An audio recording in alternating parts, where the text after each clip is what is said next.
Tercer centenario de la muerte de Cabanilles. Nos coloca la muerte en primer plano. Cabanilles falleció el 29 de abril de 1712, 6 días después de hacer testamento. Y el 30 de abril, Juan Cabanilles, organista mayor, fue sepultado en la catedral con la solemnidad acostumbrada y asistencia de todos los reverendos hermanos beneficiados. Y se cantaron vísperas solemnes de difuntos. El entierro de su cuerpo en lo que llamaban l'Aubas del Reverends Beneficiats predijo también la sepultura de su ópera omnia manuscrita autógrafa, porque sus papeles de música desaparecieron sin dejar rastro alguno en Valencia, como si una almoneda, triste costumbre de la época, hubiera dispersado el bestseller autógrafo de Cabanilles nada más salir a la venta. El tercer centenario de la muerte de Cabanilles recuerda estas dos grandes pérdidas. Ocurrieron en la primavera de 1712. Pero también nos recuerda la inmensa labor de la musicología moderna, Pedrell, Anglés, Climent, Sagasta, que ha hecho reflotar la biografía de Cabanilles desde los confusos recuerdos del siglo XIX.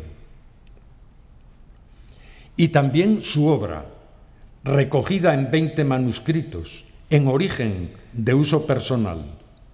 Y así, en este tercer centenario, biografía y obra de Cabanilles son esplendorosa realidad. Cabanilles ocupa su sitial en la historia de la música orgánica.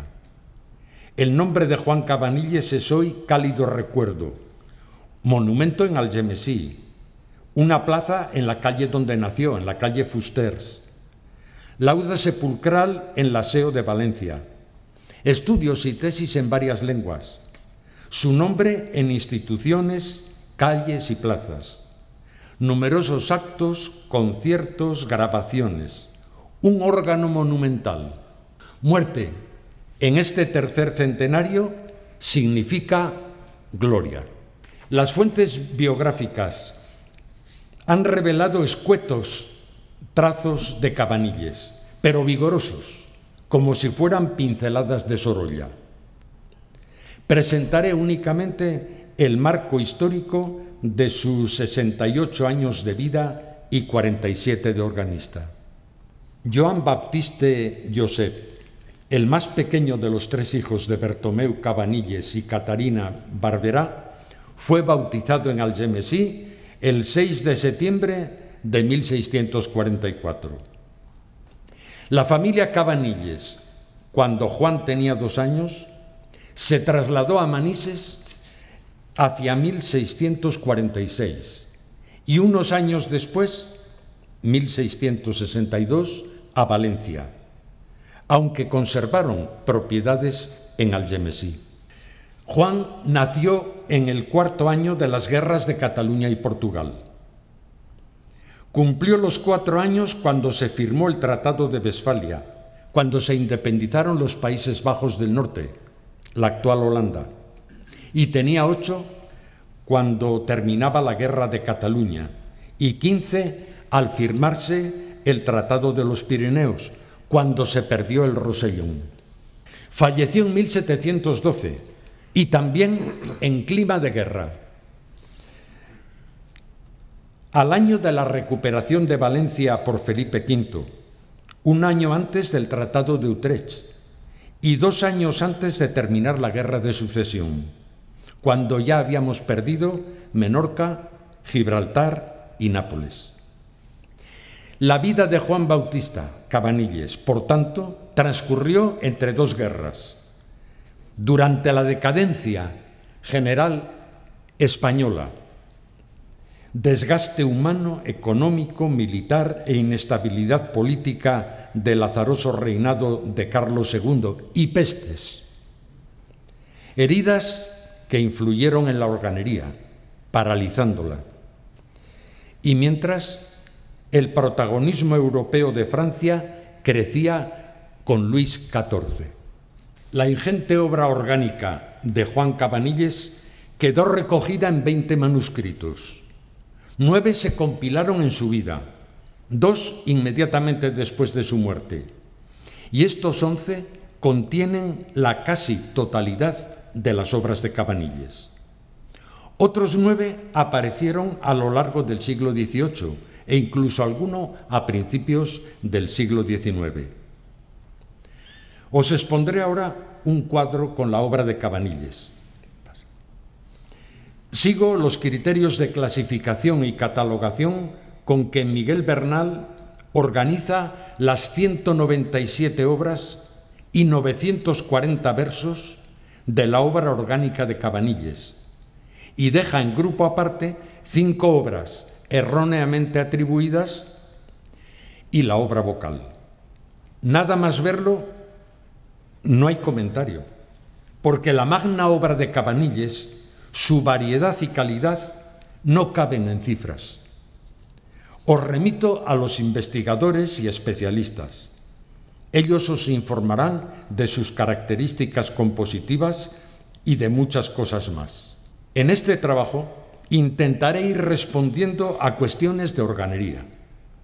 ¿Cómo eran los órganos sobre los que Cabanilles compuso su obra? ¿Cuál era su modelo de tradición organera? ¿Qué recursos de colorido tenían y de cuáles carecían? ¿Qué cambios hubo en la organería en la época de Cabanilles, en España y en Europa? ¿Qué parte tuvo Cabanilles en los cambios evolutivos acaecidos en Valencia? ¿Qué otros órganos conoció en vida Juan Cabanilles? Los órganos construidos en el Reino de Aragón, Cataluña y Valencia, entre los años 1580 y 1680, reflejaron una organización musical y una forma constructiva características, la tradición organera renacentista. Los maestros Pere Flament, Fermín Granollers, Pere Bordons, Rabasta y Salvador Estada crearon esta tradición en la segunda mitad del siglo XVI. Fray Antonio Llorens la continuó en las 4 primeras décadas del siglo XVII, elevándola a su apogeo en los órganos de la Catedral de Lleida, de Valencia y dentro de Valencia del Patriarca. La tradición renacentista catalana y valenciana vivió su época de esplendor entre 1580 y 1640.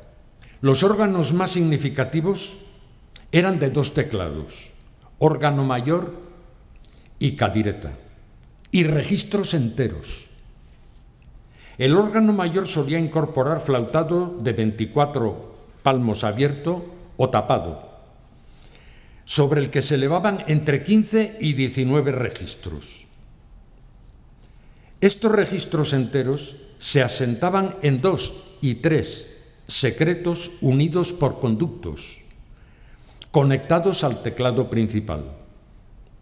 Los registros se repartían en abundantes principales con las tesituras de 8 y 4 pies duplicadas, flautas tapadas, nasardos y regalías, desde 1580 en fachada, no tendidas, sino verticales. Llevaban además 2 registros de contras, abiertas y tapadas, y temblante. Las cadiretas llevaban la misma disposición, lo único octava arriba del órgano mayor. 1936. Si os fijáis en algunos detalles, el órgano está destrozado por dentro, quitada en la cadireta la imagen de la Inmaculada y el coro convertido en almacén. La tradición organera catalana y valenciana se perfila mejor frente a la coetánea castellana, que tenía los registros partidos en general, mutaciones simples, presencia habitual de la corneta, y también de la lengüetería interior de cuerpos largos, y una notable proporción de órganos de teclado único y base armónica de 8 pies, y un solo registro de contras.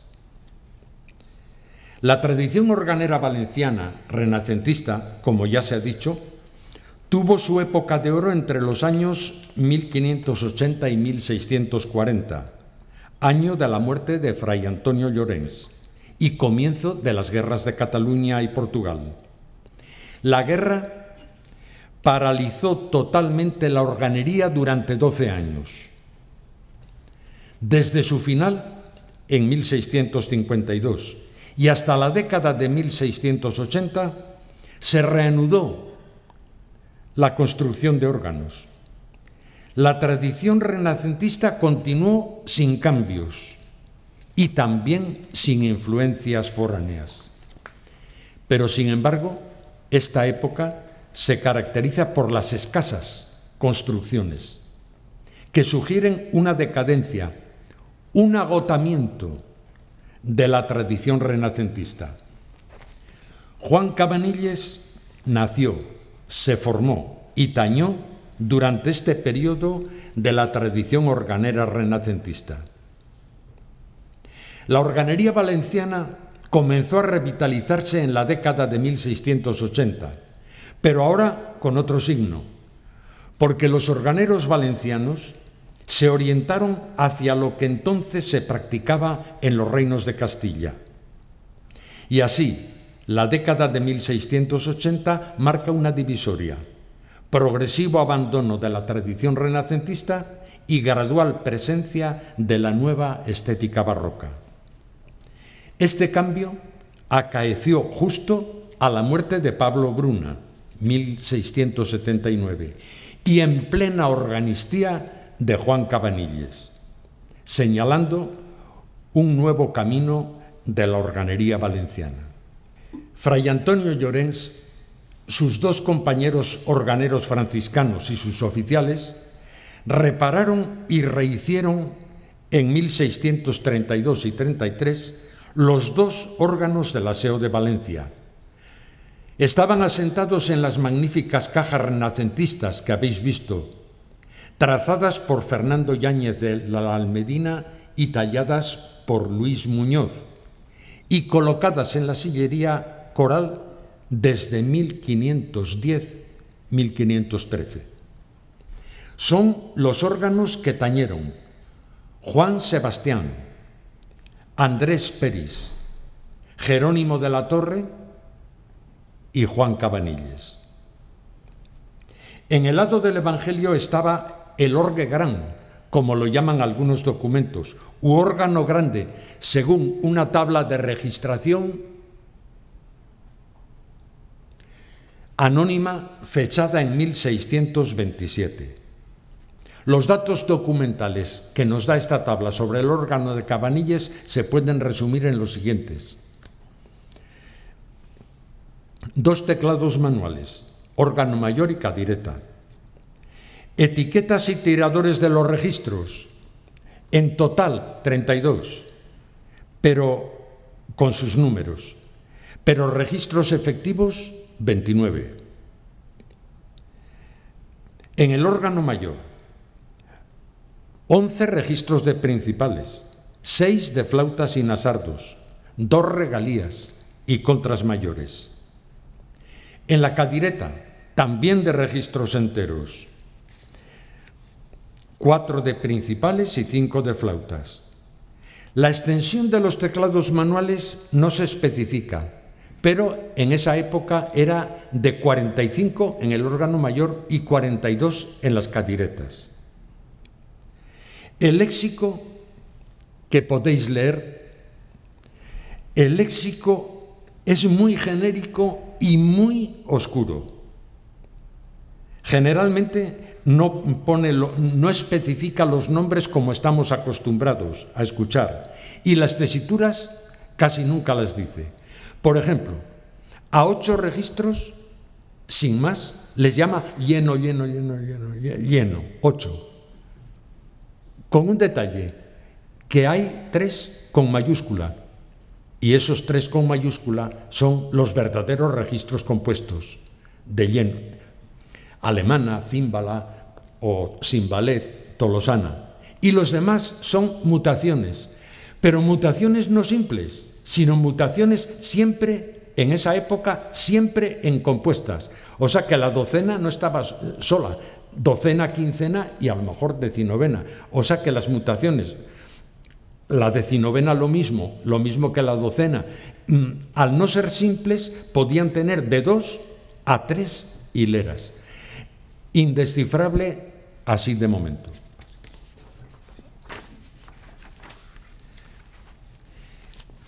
El órgano que reparó en 1633 Fray Antonio Llorens era esta disposición. No os hago la historia de este desciframiento porque yo ya para ello gasté media farmacia de calmantes para la cabeza. Y mira, sencillamente, para que no gastéis vosotros otra cosa parecida, os lo doy sin más en resumen. ¿Qué podíamos decir de este órgano valenciano? Pues podíamos decir que si nos fijamos en las ausencias, no hay cornetas, no hay lengüetería larga hasta muy tarde, que se puso cuando Cabanilles tenía 49 años. Lo demás es, como si dijéramos, un ejemplo típico del órgano renacentista catalán y valenciano. Voy a poneros un detalle. Por ejemplo, con esta disposición, Cabanilles, ¿cómo tañía partido en el órgano mayor? Pues no tenía más remedio que hacerlo a 2 teclados. El acompañamiento en la cadireta,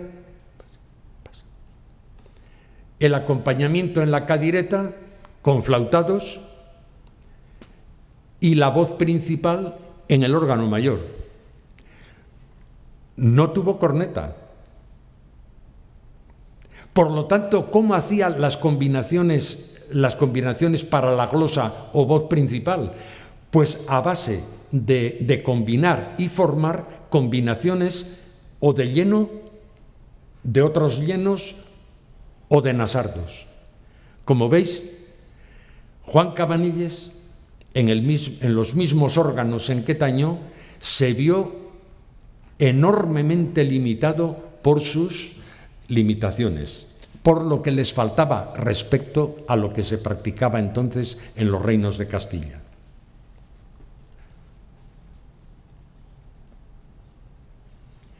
Enfrente del órgano grande había otro colateral, la caja gigantesca, pero el órgano muy pequeño, solo de 10 registros.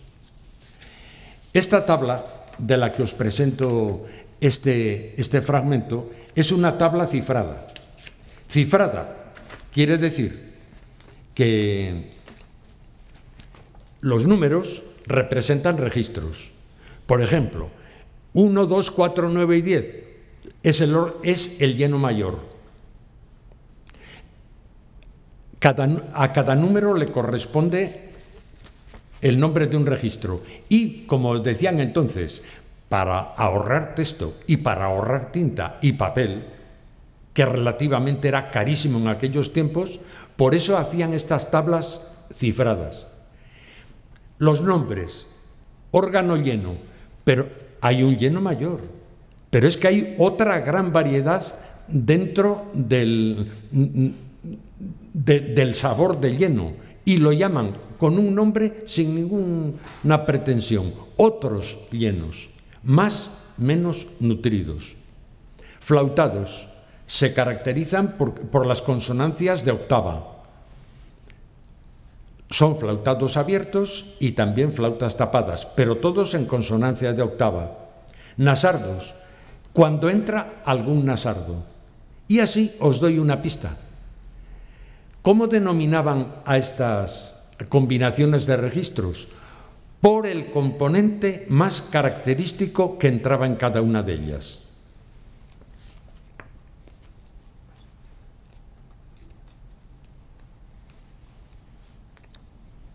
Aquí sí, Juan Cabanilles podía tañer partido porque este segundo órgano de 10 registros era totalmente partido. Los registros son los típicos de la organería renacentista catalana, los típicos. No tenían otros. Carece de registros solistas, carece de lengüetería. Pero al mismo tiempo os tenía que decir que para tañer partido, ¿cómo hacían la voz principal, por ejemplo, de tiple? Pues tenían que hacer una combinación, una de las más bonitas que nombra Llorens, sería el flautado tapado, la octava tapada y los cascabeles. O sea, con tercerilla aguda y añadiéndole el temblante.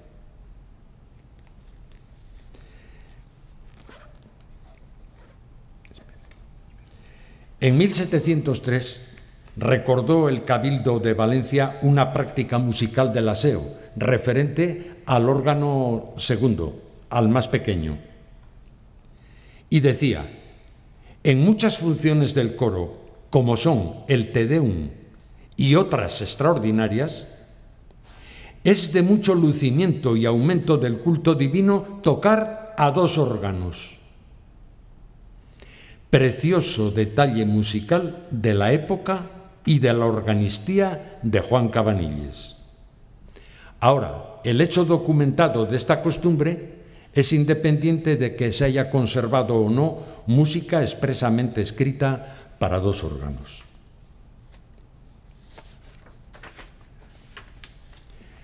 Ahora, en 3 cuadros cronológicos amplios, presentaré un resumen de la historia del órgano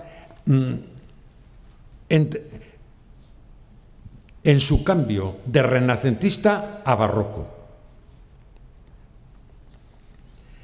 5 grandes maestros de capilla en la aseo de Valencia. De esos 5, 4 eran aragoneses. Gracián Babán, por la línea en que veis en que Cabanilles comienza su tañer ya profesional, probablemente fue el que informó sobre Cabanilles, y el Cabildo, por unanimidad y sin pedirle siquiera oposiciones, le nombra organista del aseo. El grupo de organistas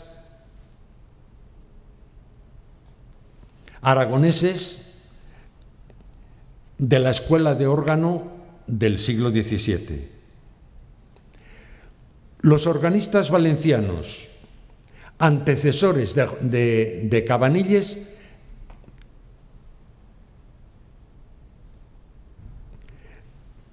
cuatro eran aragoneses y curiosamente de Teruel, y uno, Andrés Peris, el ciego, de Soria. Es curioso que no hubiera ninguno valenciano. En cambio, después de Juan Cabanilles, todos los organistas ya son valencianos, definitivamente en adelante. Juan Cabanilles estuvo casi 40 años sin segundo organista. El espacio le tenéis ahí perfectamente trazado. Es que Cabanilles no dio guerra al Cabildo, hizo las cosas maravillosamente bien hechas, y parece que lo bien hecho pues no hay que escribirlo en las actas capitulares, y por eso nos dice tan poco sobre Juan Cabanilles. La renovación de los órganos de la Catedral de Valencia en 1633 se hizo a mitad de la organistía de Juan Sebastián. Sebastián era apellido, que de Valencia pasó después a la Catedral de Toledo. Otros organistas ya de los reinos de Castilla y tratadistas, pues ahí los tenéis y sobre todo observaréis quiénes fueron contemporáneos casi exactos de Juan Cabanilles.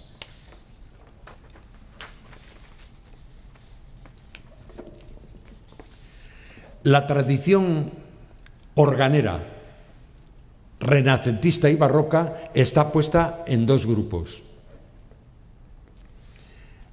La tradición renacentista levantina culminó con Fray Antonio Llorens, que muere poco antes de nacer Juan Cabanilles, y terminó con Bertomeu Triay en Cataluña y los hermanos Caimari en las Islas Baleares. Un grupo de organeros introdujo el órgano barroco en plena organistía de Cabanilles. Después viene, a partir de 1705, una paralización de 10 años. 10 años de paralización organera por la Guerra de Sucesión. Y después, ¿quiénes la reemprendieron? Salanova y Turul, venidos también de Aragón. Los nuevos modelos de órgano barroco de Fray José de Echevarría y Juan de Andueza coinciden exactamente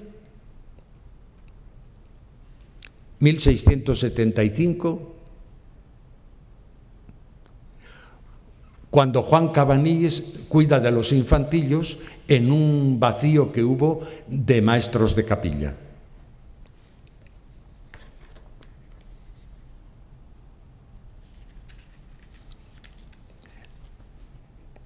Jorge Sesma representa la expansión del órgano barroco en México por manos de Tiburcio Sanz y su hermano Félix Izaguirre, aunque se apellidaran diferente.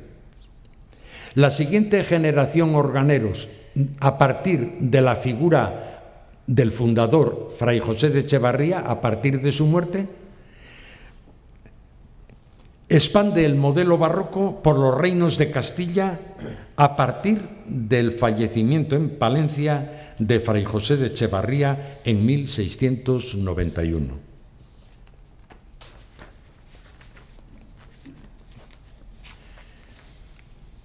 Desde la niñez de Cabanilles decrece progresivamente la construcción de órganos renacentistas en todo Levante. Guerra de Cataluña, Guerra de Sucesión y el espacio de la posguerra. Los primeros órganos barrocos castellanos completos aparecieron cuando Cabanilles se hizo cargo de los infantillos, 1675-1677, en el espacio en que no hubo nombrados maestro de capilla. Pero lo curioso es que cuando aparecen los primeros órganos barrocos valencianos, es justo 10 años, a los 10 años de su invención en Castilla, aparecen ya en Valencia.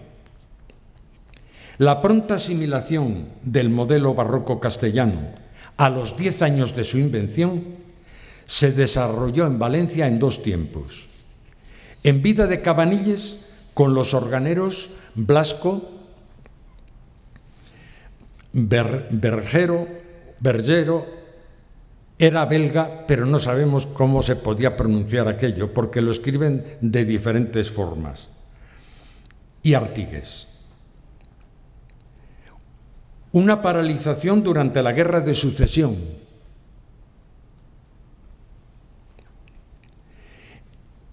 Y por así decir, un florecimiento, pero ya póstumo, a Cabanilles, iniciado por Salanova y Turul e impulsado por su sucesor Vicente Rodríguez. Los órganos barrocos castellanos, a partir de la muerte de Fray José de Echevarría, se expandieron por obra de numerosos artífices. Unos eran de su escuela, los que llevan el nombre de Echevarría y Aguirre, y otros afiliados de una o de otra forma a ella.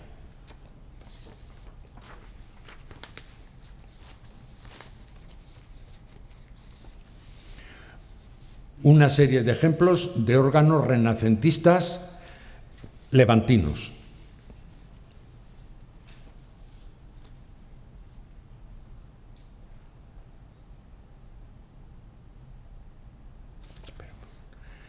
Las tablas de registración que redactó en 1625 Fray Antonio Llorens, una maravilla de tablas de registración, las hizo para este órgano de Lleida. Tenía las puertas cerradas cuando tomaron esta fotografía. Y es que después desapareció en nuestra guerra civil. La cadireta. Las cadiretas son casi primas hermanas unas de otras. Un detalle. Desde 1580, navarros, aragoneses, catalanes y castellanos sacan a fachada las regalías, los primeros registros que salen en fachada. Pero no confundamos que salen a fachada con la salida barroca a fachada. La salida barroca a fachada horizontal, en forma de lengüetería tendida. No, es en forma, como si dijéramos, de Brusberg, de un órgano que queda a la altura de los hombros del organista. Y por eso, las que tañía Cabanilles en Valencia, decía que estaban en su secreto propio y añadía en el enrejado, que por delante tenían una reja para protegerlas. Pues estaban así, verticales, como si dijéramos en una hornacina y al mismo tiempo en fachada. Y por esos caminos, en ese tiempo, a finales del siglo XVI, las regalías comenzaron a tener una presencia musical importantísima que después se mantendría hasta nuestros días. Dos importantes tratadistas de la década inmediatamente anterior al nacimiento de Cabanilles. Quisiera resaltar en este dibujo, en este, por así decir, en este maravilloso libro de Braun y Goggenberg, que allá por 1565 hicieron dibujos que parecen casi fotografías de las principales ciudades de España y de Europa. Por ejemplo, en la de Santander aparece una grúa curiosísima de esa época. Y aquí aparece un detalle. El convento de San Francisco, que estaba a extramuros, donde vivieron Fray José de Echevarría y Fray Domingo Aguirre. Y por eso lo titulo, este pequeño punto, la cuna del órgano barroco español. Dos grandes organeros franciscanos protagonizaron las dos principales orientaciones de la organería en nuestro siglo XVII. Fray Antonio Llorens representa la culminación de la tradición renacentista catalana y valenciana anterior a Cabanilles. Fray José de Echevarría, a partir de 1652 y en los reinos de Castilla, diseñó un nuevo modelo de órgano, llamado después barroco, que lanzó completo desde 1675, en el 10º año de la organistía de Juan Cabanilles. Los principales maestros en vida de Cabanilles que hicieron en Valencia órganos barrocos fueron Roque Blasco, Artigues y Bergero. Ahora, el primero fue Roque Blasco. Algunos pequeños ejemplos de la época de Juan Cabanilles. El maestro Roque Blasco inició el cambio de renacentista a barroco con el primer órgano barroco valenciano, asentado en la iglesia de San Martín. Introdujo por primera vez la lengüetería larga interior, la lengüetería tendida, la corneta, los ecos. Ese novísimo instrumento fue examinado y aprobado por Juan Cabanilles en 1687, y el fruto de ese examen fue la modernización parcial del órgano grande del aseo, al que en 1693 se añadieron clarín y trompeta real. Pero tengo que deciros algo sobre los órganos barrocos valencianos.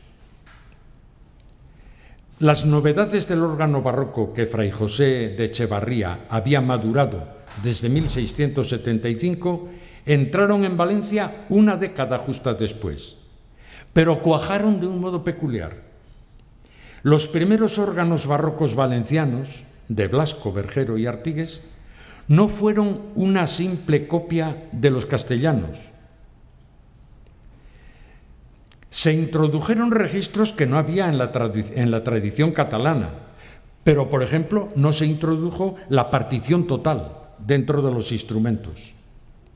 No eran de teclado único, como los de Fray José de Echevarría, sino de 2 teclados, más cercanos al modelo de su discípulo Juan de Andueza. El órgano mayor tenía 47 puntos y 42 la cadireta. El núcleo del órgano, en los órganos barrocos valencianos, es decir, los registros de principales, tenía una peculiar disposición.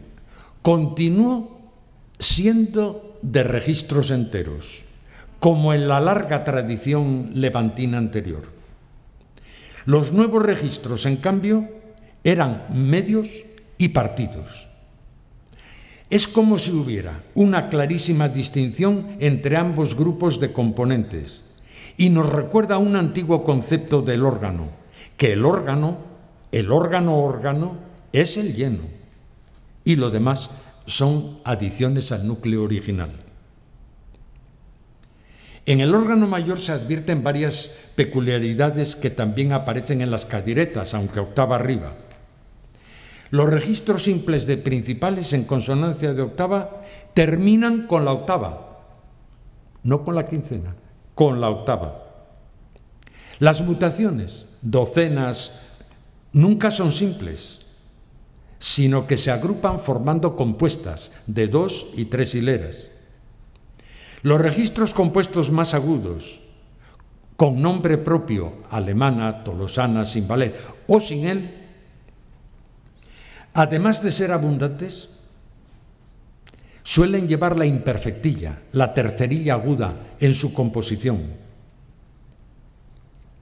En la familia de las flautas, la decisetena nasarda estuvo ausente en Levante durante la tradición renacentista y a partir de 1687 es novedad absoluta y aparecen por primera vez registros compuestos como clarón, cornetas, unas libres, otras en ecos, y el grupo de los nasardos simples, ahora completo, se parte en Valencia. Así que lengüetería y nasardos partidos, principales enteros, durante toda la vida de Cabanilles. Quisiera hablaros del primer reconocimiento de un órgano barroco que hizo Cabanilles en Valencia. Los comisionados de la parroquia de San Martín Obispo hicieron, como dice, nominación verbal de expertos y examinadores en Mosén Joan Cabanilles, organista del aseo, y en el padre Juan de San Agustín, organista del Real Convento de San Miguel. Los examinadores, después de haber tocado el órgano nuevamente fabricado, visto y reconocido por dentro y por fuera, y contrato en mano, y haberlo encontrado según reglas de música y arte, entregaron su informe al notario Pedro Costa en julio de 1687. Eran novedad absoluta en Valencia el clarín de fachada, corneta magna, corneta inglesa en eco, chirimía romana, trompeta magna, trompetas reales, bajoncillo, horlillos, ecos de clarín, trompeta en eco de las principales, tambores. Era el primer contacto documentado de Juan Cabanilles y de Fray Juan con estos registros barrocos. Fue para ellos un descubrimiento musical. Los examinaron sin prejuicios y con espíritu de abierto, aunque no eran registros de su tradición organera.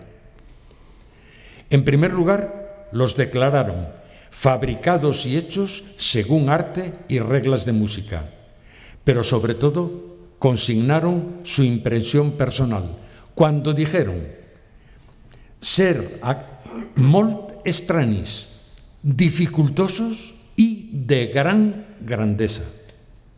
Molt estranis, novedad absoluta, nunca antes oídos ni construidos. Dificultosos, por la técnica constructiva nueva de los tablones de fachada y de las arcas de ecos con sus movimientos y registros. De gran grandeza, musicalidad nueva digna de estar en los órganos valencianos.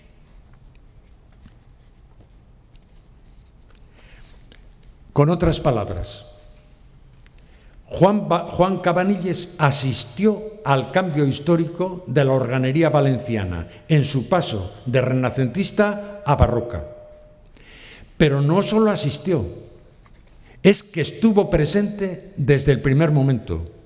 Y no solo estuvo presente, sino que además de aprobar ese cambio, lo impulsó y lo lanzó. Así pues, Juan Cabanilles, en un reconocimiento que parece pues como si dijéramos un trabajo sin importancia, hizo otra cosa más. Su aprobación significó también un compromiso personal que demostró y cumplió, una cooperación en la etapa de la historia organera valenciana que estaba comenzando y un impulso para que siguiera viviendo.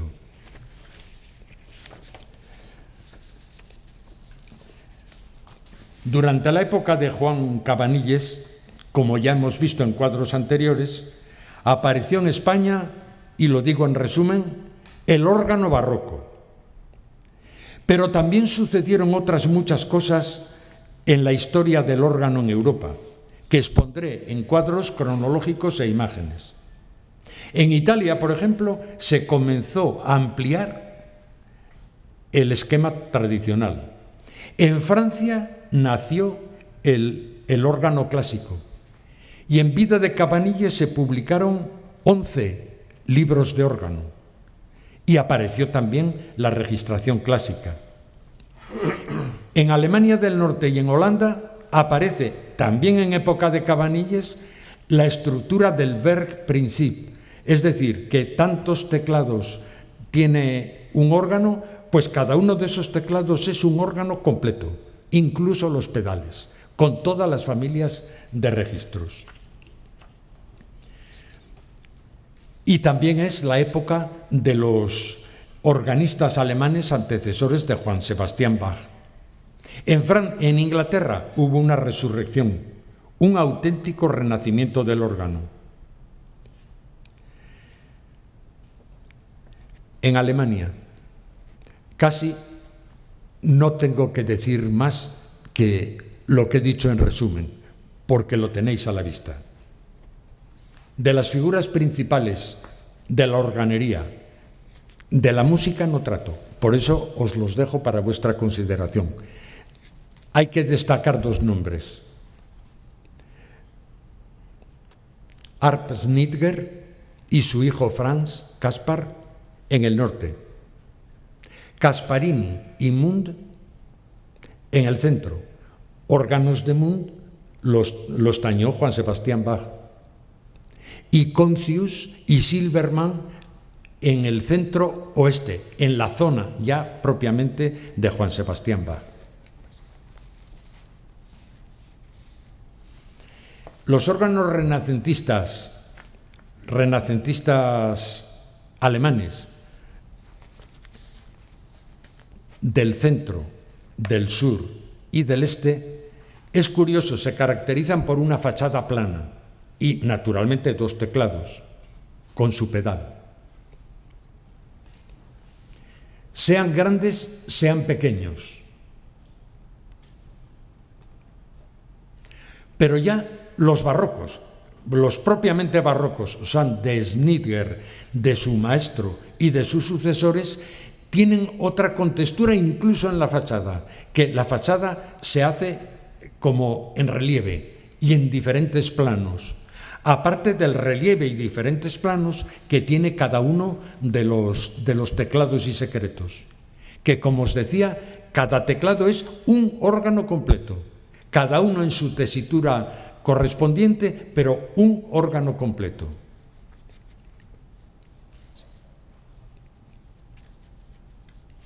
La característica también del Verprinzip son los pedales separados y enormemente desarrollados. El departamento de pedal es un órgano completo, con lengüetería, lleno, flautados y flautas. El órgano clásico francés, que ya estaba apuntado por Marin Mersenne y casi iba a decir, no configurado, pero le faltaba poco, se expandió a lo largo y ancho del país durante el reinado de Luis XIV. Coincidió exactamente con la época de Juan Cabanilles. Su estructura musical en grand orgue, positif de do, recit, eco y pedal incluye principales, flautas en todas las tesituras, lengüetería larga, regalías típicas y cornetas. Entre los numerosos organeros que lo configuraron, recordemos a Enoch, Clicquot, Thierry, Joyeuse, y este trabajó precisamente en el Rosellón. Por la paz de los Pirineos se perdió el Rosellón, que tradicionalmente desde siglos antes había pertenecido a Cataluña. Pero es que ocurrieron dos cosas. La primera, que la nueva pertenencia a Francia significó la nueva lengua que se impuso, el francés.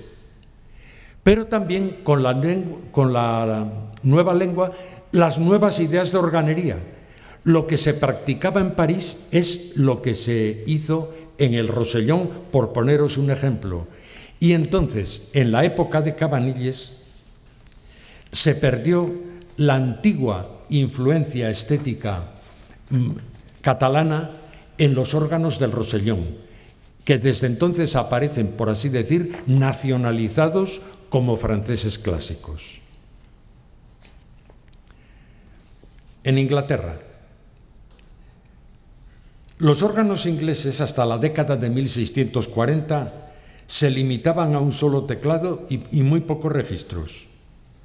Durante la Guerra Civil, 1642 en adelante, y cuando el Parlamento decretó en 1644 la demolición de todos los órganos, desapareció la casi totalidad de los instrumentos y con ellos las formas organísticas. Esto motivó un éxodo de organistas y organeros ingleses a tierras continentales. Acaeció durante la niñez y juventud de Cabanilles. Hacia 1660, la restauración de la monarquía trajo consigo la reinstauración de los órganos y de la música orgánica. Blow, Purcell, la llegada de Händel a Inglaterra, casi al final de la vida de Juan Bautista Cabanilles, Dallam entre los organeros, Father Bernard Smith, Harris, se habían formado en tierras continentales y a partir de 1660, es decir, casi cuando comenzaba la organistía de Juan Cabanilles, fueron los principales organeros en esta nueva etapa y ampliaron el esquema tradicional con misturas, mutaciones, lengüetería y también instrumentos de dos teclados. Y casi a final de la vida de Cabanilles, Abraham Jordan introdujo el suel, el teclado expresivo, a partir de 1710, enriqueciendo el órgano con una nueva dimensión. La restauración de la monarquía en Inglaterra y la renovación de la organería y la obra de los compositores que he reseñado transcurrieron durante la organistía de Juan Cabanilles.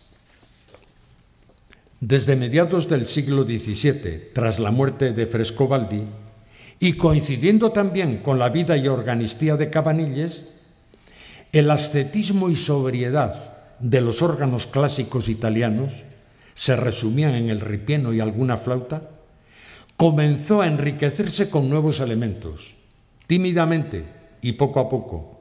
2 teclados, nuevas flautas, cónicas, sesquialtera, corneto, registros de lengüetería, trompetas, tromboncini. Los organeros Graziadio Antegnati y el flamenco Hermans, organero jesuita, representan respectivamente la línea clásica y la línea renovada, con las 2 orientaciones más importantes que se descubren en la organería italiana en el siglo XVII y en la época de Cabanilles. Países Bajos.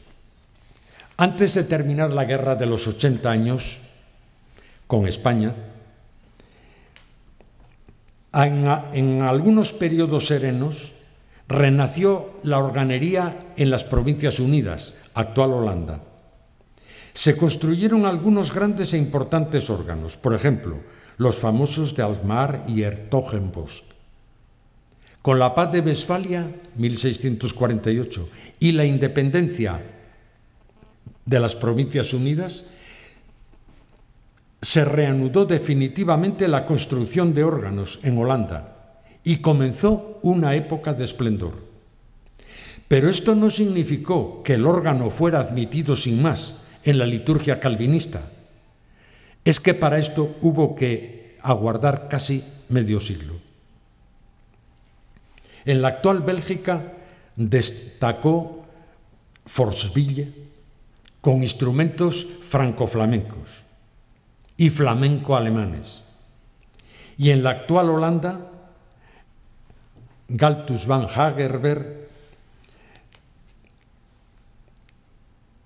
y especialmente Arp y Franz Caspar Schnitger, que dejaron en Holanda una profunda huella e importantes instrumentos con las características alemanas del Werkprinzip, creando una prestigiosa escuela de seguidores. El siglo de esplendor de la organería neerlandesa en su primera mitad coincidió exactamente con la organistía de Juan Cabanilles. Terminamos un recorrido a vista de pájaro del órgano en la época de Juan Cabanilles. Los 2 primeros centenarios de la muerte de Cabanilles no pudieron celebrarse, porque en 1812 y en 1912 todavía se desconocía la fecha exacta de su fallecimiento, que se publicó por primera vez en 1927. Hoy, en el 3er centenario, la palabra muerte de Cabanilles ha cambiado de sentido, porque suena a volteo de gloria. Y gracias por vuestra compañía.